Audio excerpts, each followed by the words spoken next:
कुषाण पहलव के बाद कुषाण आए जो युचि एवं तोखरी भी कहलाते हैं। युचि नामक एक कबीला 5 कुलों में बट गया था। उन्हीं में एक कुल के थे कुषाण। कुषाण वंश के संस्थापक कुजुल कटफिसेस था। इस वंश का सबसे प्रतापी राजा कनिष्क था। इनकी राजधानी पुरुषपुर या पेशावर थी। कुषाणों का द्वितीय राजधानी मथुरा थी। कनिष्क ने 78 ईस्वी गद्दी पर बैठने के समय में एक संवत चलाया जो शंख संवत कहलाता है, जिसे भारत सरकार द्वारा प्रयोग में लाया जाता है। बौद्ध धर्म की चौथी बौद्ध संगीति कनिष्क के शासन काल में कुंडलवन कश्मीर में प्रसिद्ध बौद्ध विद्वान वासुमित्र की अध्यक्षता में हुई। कनिष्क बौद्ध धर्म के महायान संप्रदाय का अनुयायी था। चीनी जनरल पेन चौवा ने कनिष्क को हराया था। आरंभिक कुषाण शासकों ने भारी संख्या में स्वर्ण मुद्राएं जारी की, जिनकी शुद्धता गुप्त काल की स्वर्ण मुद्राओं से उत्कृष्ट है। कुषाणों ने सोने के सर्वाधिक शुद्ध सिक्के जारी किए। कुषाणों ने उत्तरी तथा उत्तरी पश्चिमी भारत में सर्वाधिक संख्या में तांबे के सिक्कों को जारी किया था। कनिष्क का राजवैद्य आयुर्वेद का विख्यात विद्वान चरक था, जिसने चरक संहिता की रचना की। महाविभास सूत्र के रचनाकार वासुमित्र है।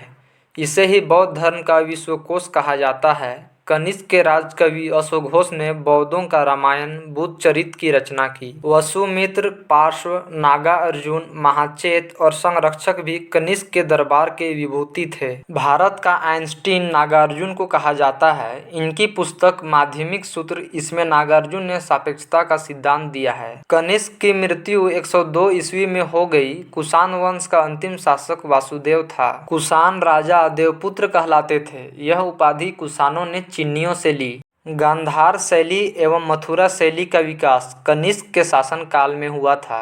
मथुरा संग्रहालय में कुषाण कालीन मूर्तियों का संग्रह अधिक मात्रा में है। गांधार कला के लिए तक्षशिला प्रसिद्ध है। रेशम मार्ग पर नियंत्रण रखने वाले शासकों में सबसे प्रसिद्ध कुषाण थे। कुषाण साम्राज्य में मार्गों पर सुरक्षा का प्रबंध था। रेशम मार्ग का आरंभ कनिष्क ने कराया था। रेशम बनाने की तकनीक का आविष्कार सबसे पहले चीन में हुआ था। कुषाण काल में सबसे अधिक विकास वास्तुकला के क्षेत्र में हुआ था।